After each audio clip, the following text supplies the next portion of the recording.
Bonjour tout le monde et bienvenue sur la chaîne. Dans cette vidéo, on va recréer ce maquillage avec des produits que j'ai reçus pendant le swap que j'ai fait, dans le swap que j'ai fait avec une d'entre vous. Si jamais vous l'avez pas vu, je vous invite à le regarder parce qu'il y a plein de produits et du coup ce sont des produits qu'on va voir passer sur la chaîne.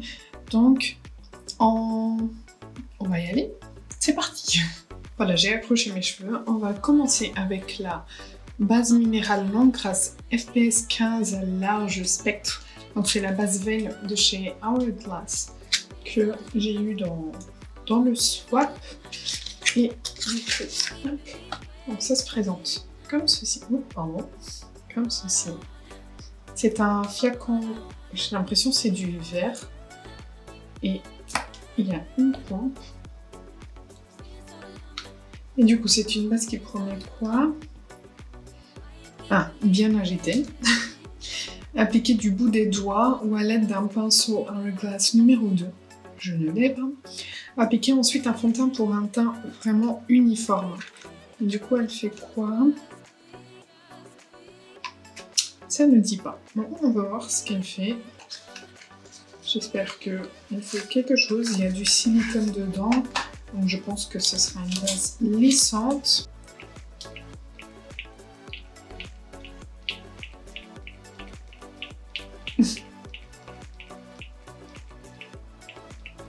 Ça veut pas. J'ai bien agité pourtant.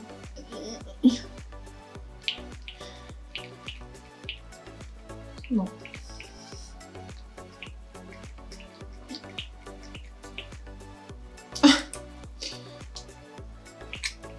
Attendez. Ça arrive. Alors, hop, elle est blanche. Et elle est assez consistante. Il y a une petite odeur, on dirait presque de la crème solaire.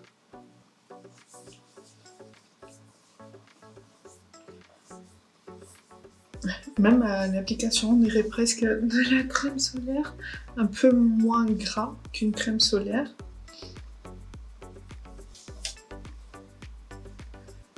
Et je sens le côté siliconé, parce que ça lisse la peau. Mais ça ne me pose pas de problème. Elle s'étale bien, voilà, et on a une peau toute douce, pas du tout collante, et prête à recevoir le fond de teint. Alors, je ne sais pas si ce que je vais faire est intelligent, puisque je vais tester un fond de teint aussi.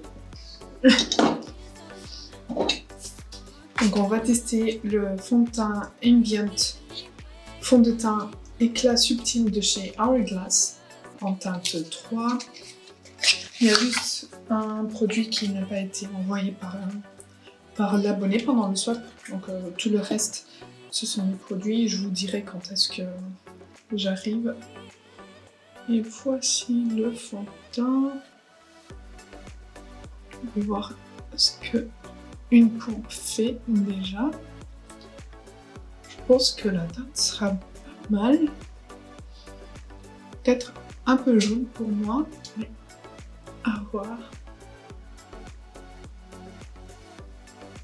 Et je voulais pas mettre là, puisque je voulais vous montrer un côté fait et un côté non fait. Et c'est un fond de teint qui promet du coup un éclat subtil. Et c'est tout. Pourquoi les boîtes n'ont pas plus d'informations? Alors, il est assez fin sur la peau. Donc voici la peau avec le fond de teint. Et ici, la partie avec, la partie sans. Mais je pense que vous voyez, la couvrance, elle est assez bonne. Je dirais une couvrance moyenne plus quoi, parce que ça couvre vraiment bien toutes mes rougeurs. Alors j'aime beaucoup au moment de l'application, à voir comment il va tenir, je reviendrai ce soir pour voir avec vous comment il tient. Mais au moment de l'application, Il est très beau. Il est bien couvrant. C'est pas la couvrance légère à laquelle je suis habituée. C'est bien couvrant. Je pense que vous verrez. Mais ça fait pas effet plâtre. Par contre, on voit bien la couvrance au niveau des cernes. Est-ce que je peux l'utiliser? Parce que j'ai pas d'anti-cerne. Je vais l'utiliser en tant qu'anti-cerne aussi. Parce que vu qu'il est assez couvrant, je pense que ça peut faire l'affaire. Je vais en prendre juste un peu sur la partie pointue de mon éponge.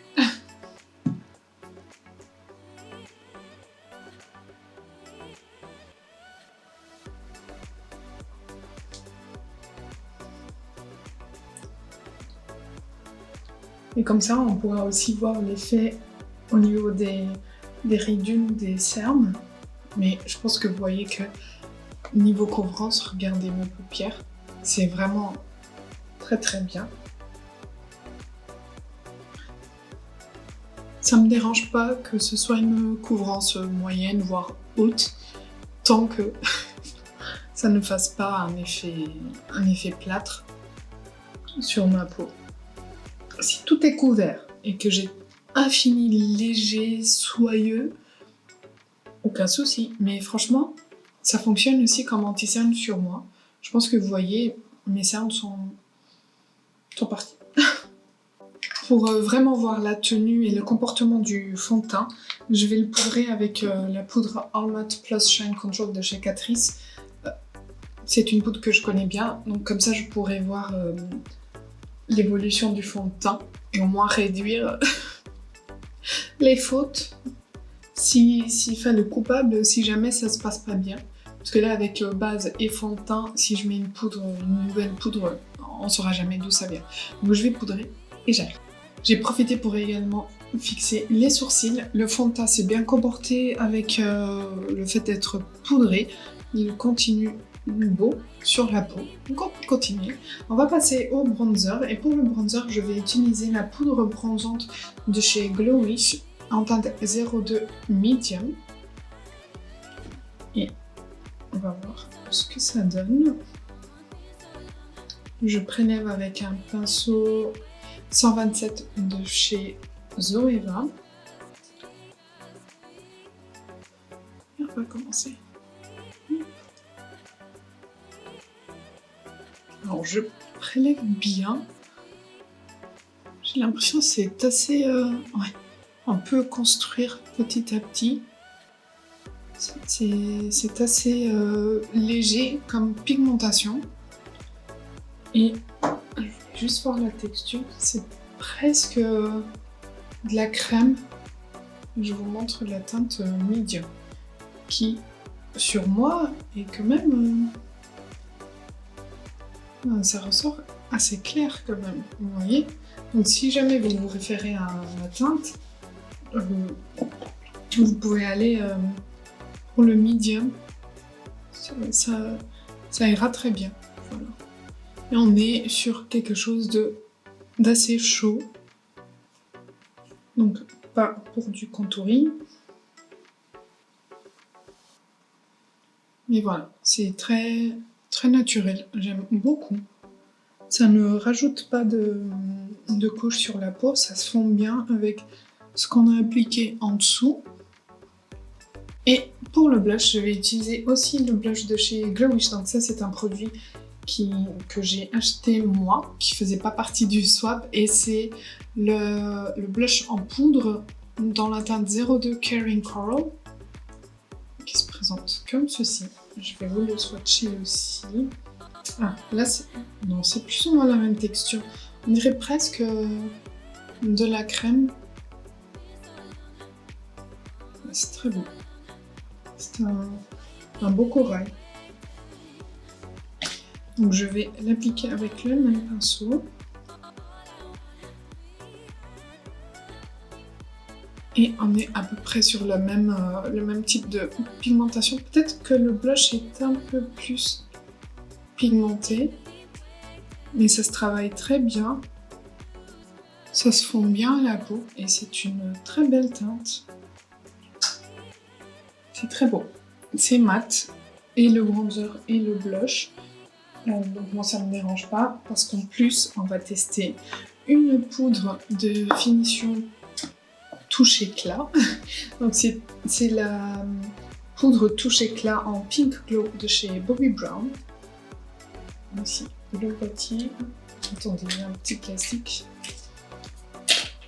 qui se présente comme ceci, et c'est très beau. Il y a un petit miroir. Franchement c'est très beau, j'ai envie de voir. Ouh, c'est très soyeux. On dirait presque un highlighter. Je sais pas si je vais vraiment utiliser ça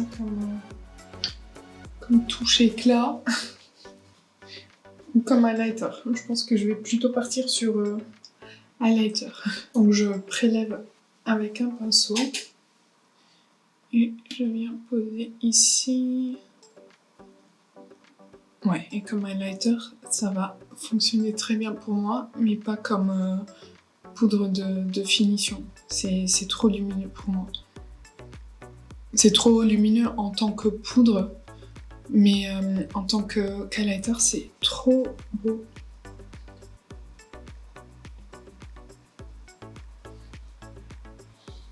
C'est vraiment trop beau.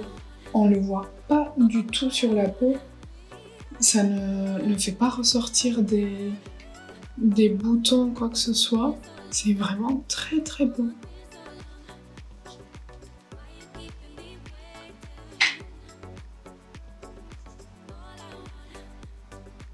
Très beau.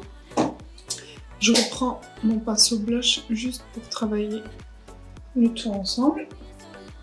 C'est trop beau. Je vais en mettre un peu ici. Sur mon bout de mon nez. Ouais, c'est très beau parce que c'est très délicat.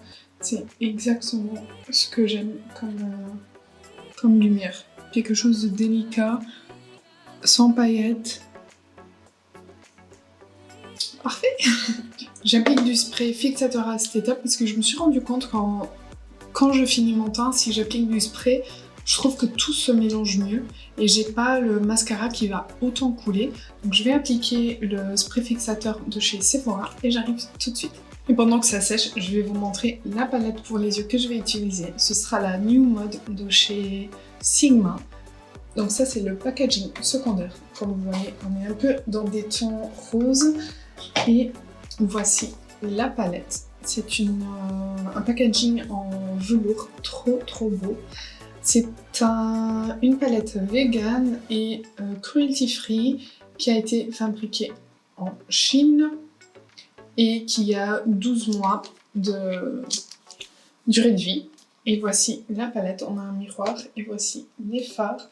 Et alors, une chose est sûre, je vais vouloir utiliser ce fard-là. Je vais le swatcher parce que depuis que j'ai ouvert le colis, je n'ai qu'une envie, c'est de voir ce que ça donne, ce que donne ce fard. Donc il faut que...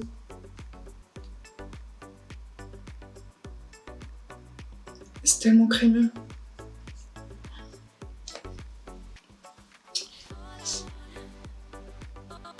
Ah, s'il te plaît, sois beau. Oh, yeah. Oh. C'est beau, c'est beau. Donc c'est le fard avant-garde et comme vous avez pu remarquer, il y avait un pinceau que je vais utiliser pour le maquillage, donc un pinceau double bout. Et je voulais aussi swatcher ce fard-là, qui est un peu un... Mais est-ce que vous voyez cette crémosité? C'est un peu un marron avec des reflets roses, verts, et dépendant d'où on le voit, sa couleur change.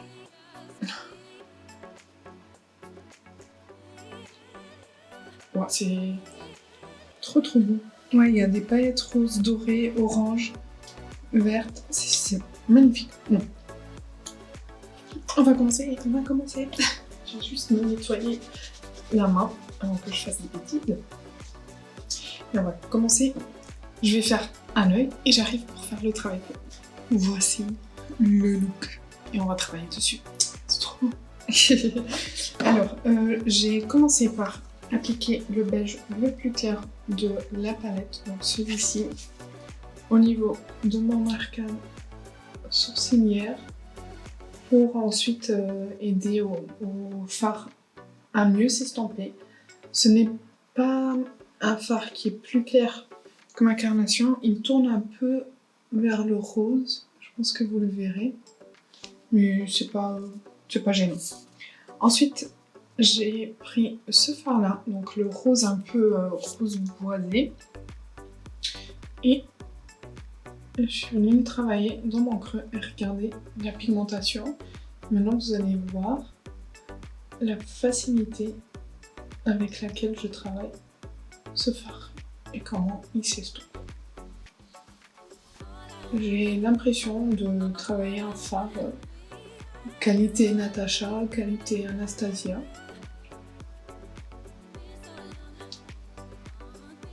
Voilà. Très facile. Ensuite, je suis allée sur ce fard là, j'aurais pas eu besoin.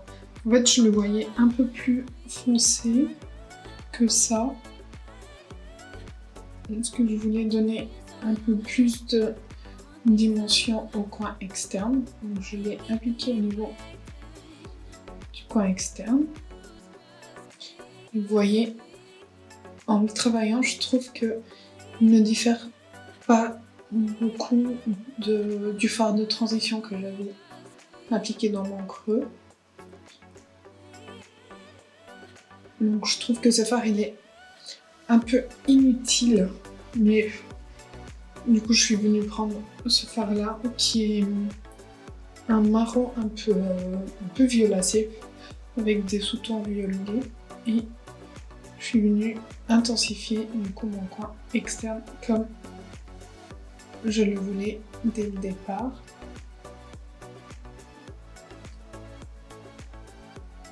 Voilà, et là j'ai réussi à avoir l'intensité que je voulais.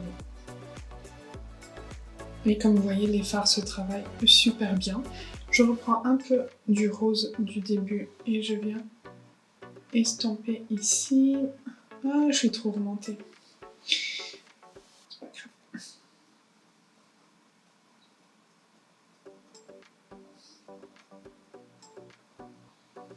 Je reprends le beige et je viens le déposer là.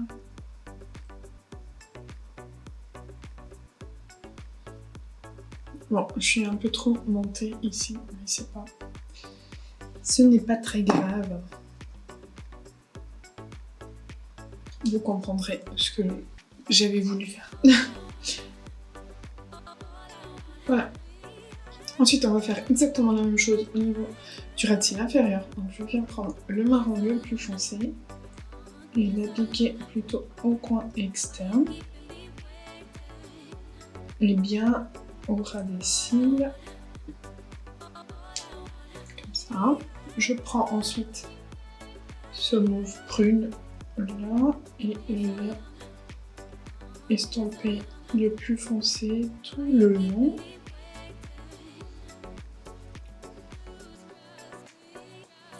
Et ensuite je prends le plus clair, donc le rose là, et je viens travailler le tout.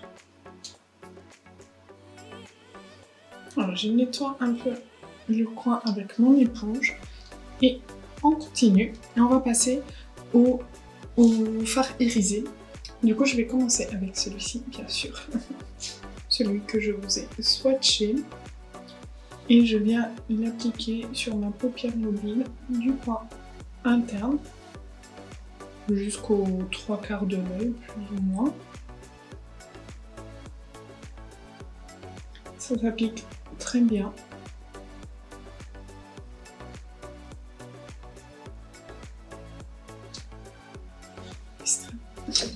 Et au niveau du coin externe, j'ai appliqué le marron que je vous avais swatché aussi.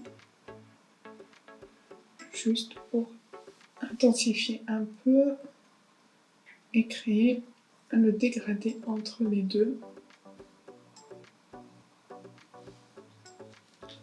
Voilà, j'ai juste repris ensuite ce fard au doigt pour l'intensifier. J'aime bien la lumière. Et j'ai pris celui-ci, donc le champagne plus clair. Je l'ai posé au niveau du coin interne. Je l'ai juste un tout petit peu ramené sur la paupière.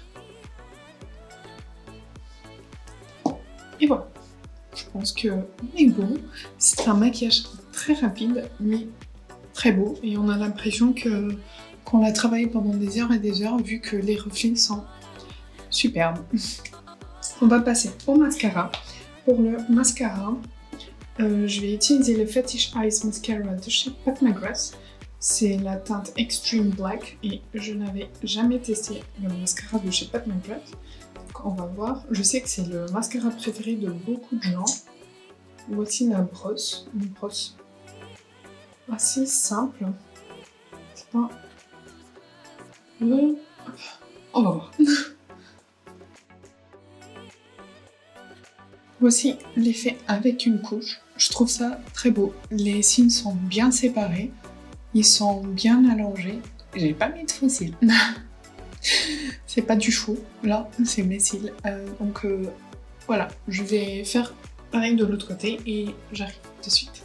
Voici le mascara avec 2 couches. C'est incroyable l'effet. J'espère que vous verrez bien. Franchement, j'adore. Ils sont bien noirs, ils sont bien longs, ils sont bien courbés, bien volumineux. Ce que j'adore. On va passer aux lèvres, on va tester le Lip Fetish Divinil Lip Shine, donc un ultra brillant à lèvres de chez Pat McGrath en teinte Belle Amour. Et voici le packaging. Et je pense que ça va aller trop bien avec le maquillage. Voici la couleur. Et c'est une texture baume.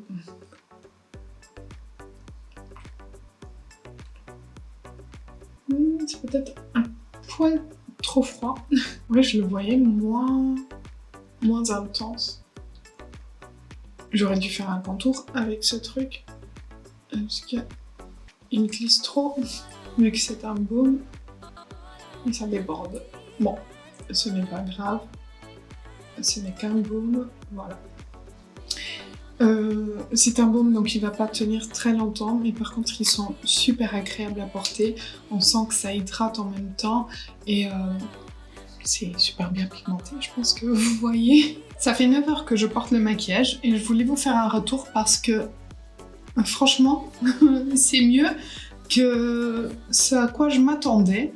Alors pour le fond de teint et la base, parce que du coup je ne sais pas lequel a fait le meilleur job, mais dans tous les cas la base Hourglass et le fond de teint Hourglass, ça a très bien marché. Je pense que vous verrez, on voit pas énormément de texture sur la peau.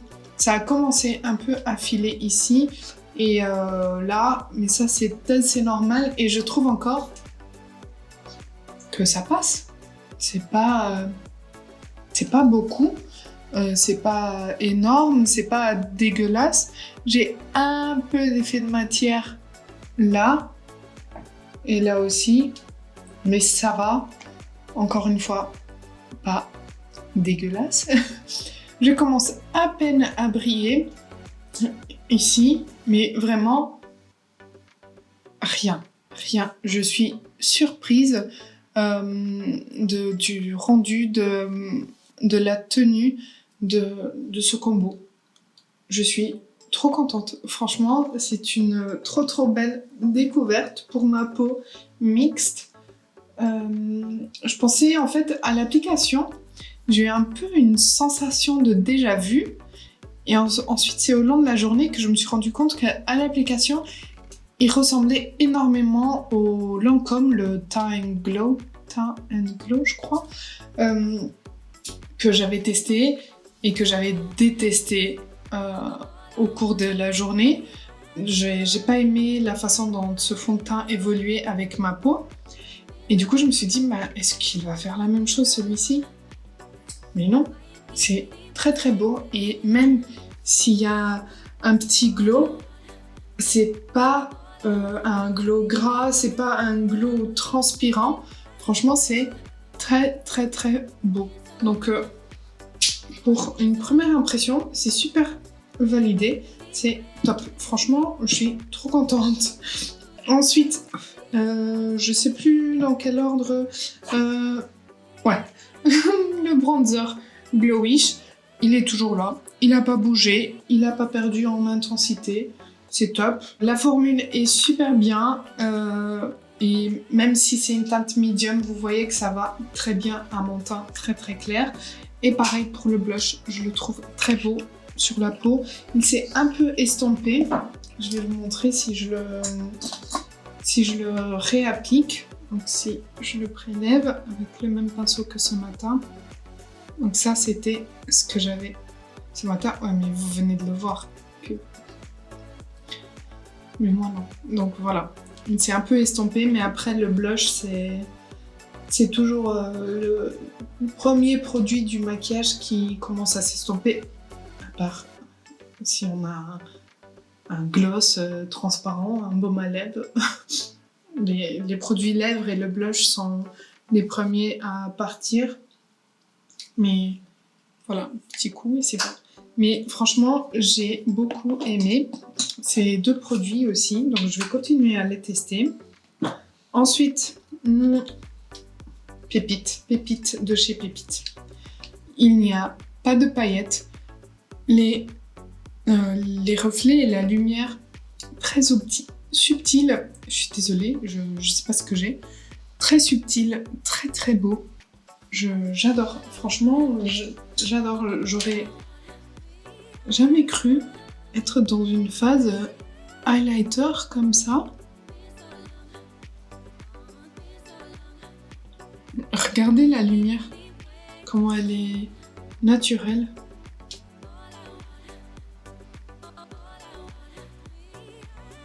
Regardez-la, regardez.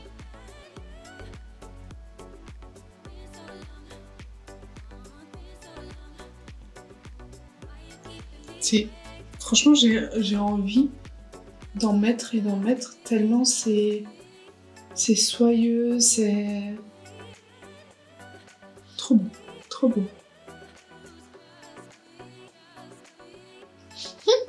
J'adore. Franchement, je pourrais en mettre là tout le temps, et ça reste très naturel, ça ne marque pas la peau et il n'y a pas de paillettes. On adore. Donc, l'highlighter en lumineur, poudre de finition, ce que vous voulez. Super validé. Et c'est la teinte Pink Glow. J'adore. Voilà. On avance parce que vous n'avez pas le temps, si? Ok. Ensuite, la palette, comme vous pouvez le voir, les fards continuent en place. Ils n'ont pas bougé et j'ai pas eu de chute pendant la journée. Donc, super validé. La palette aussi. J'adore cette harmonie de couleurs. Je vais utiliser les autres fards, bien sûr. Et je trouve les fards très soyeux et très faciles à travailler. J'ai quand même utilisé 1, 2, 3, 4, 5, 6. 1, 2, 3, 4, 5, 6, 7 fards. J'ai quand même utilisé 7 fards sur les 14, donc la moitié. J'ai utilisé la moitié, c'est pas mal. Donc je vais continuer à l'utiliser parce que, mais franchement ce fard, il est magnifique. Désolée, je regarde énormément le retour parce que c'est fin de journée, je suis fatiguée et j'essaye de surveiller ce que je fais. je garde un œil. Le pinceau qui venait est superbe aussi, il fonctionne très bien. Et voilà, donc palette validée également. Le mascara, j'ai rien à dire. Alors ça a un peu retombé, mais c'est normal, hein, un mascara ne peut pas tenir toute la journée, mais je le trouve super beau, il est super efficace sur mes cils. Encore une fois, le fait que ça fasse à mes cils, ça ne veut pas dire que ça va fonctionner sur vous, mais je le trouve vraiment très très beau et c'est exactement ce que j'aime dans un mascara, c'est qu'il sépare les cils en donnant du volume, de la longueur et de la courbe. C'est pas juste il va donner du volume parce qu'il colle les cils entre eux. Non, là vous voyez que mes cils sont vraiment bien déployés et ils sont quand même bien présents, quoi. J'adore. Franchement, j'ai pas arrêté de regarder mon maquillage toute la journée. Et alors s'il y a un produit que j'ai un peu moins aimé, mais juste par sa couleur, c'est le baume à lèvres de chez Pat McGrath. En fait, je m'attendais pas à ce qu'il soit aussi... J'ai pas fait de retouche, hein, et vous voyez encore la couleur. Il tient, et j'ai mangé, je me suis brossé les dents et tout, mais il tient, la couleur tient. Vous voyez, je m'attendais pas... Après, c'est la couleur, hein, mais je sais pas, je m'attendais à quelque chose un peu plus profond et pas aussi flashy, mais j'aime bien, j'aime beaucoup. Avec un maquillage des yeux plus simple, je trouve qu'il ressemble énormément au Pooticle de chez Fenty Beauty. C'est un peu la même couleur et un peu le même effet en fait. Quand on l'applique, il est comme ça lumineux et après il s'estompe et il garde la couleur sur les lèvres. Il teinte bien les lèvres. Mais bon, c'est un baume, c'est super hydratant, super confortable. Mais voilà, je pense que c'est le produit que j'ai le moins apprécié, même si j'aime bien et je vais continuer à l'utiliser parce que je le trouve... je trouve la texture des baumes à lèvres Pat McGrath super agréable et franchement vous voyez que c'est pas juste un baume quelconque, hein. On voit très bien qu'il y a de la pigmentation et on voit que ça tient. Voilà, et bah c'est tout. Voici pour cette vidéo, j'espère que ça vous aura plu. N'hésitez pas à la liker si ça a été le cas, abonnez-vous si ce n'est pas encore fait et je vous dis à bientôt.